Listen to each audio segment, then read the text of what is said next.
¿Tienes una mascota? ¿Tienes mascotas? Have you got any pets? In this session, we're going to learn to talk about your pets and say what pets you have, what do they look like, and what they are called. So you would start with Tengo, Tengo un perro, and so on. Keeping in mind that if you choose something from the red box, then you actually then are limited to the red and the green boxes only. You cannot go from masculine to feminine, okay? So you stay there and then que se llama, you go here and then you choose your masculine there as well.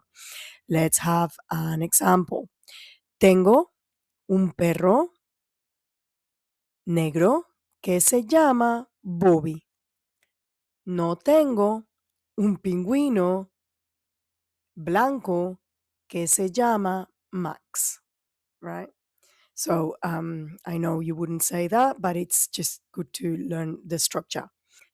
All right, so we're going to then talk about your pet.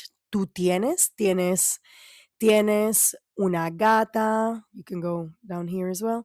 Tienes una gata. If you choose feminine, then you have to stay with feminine and with neuter. So you go, tienes una gata grande y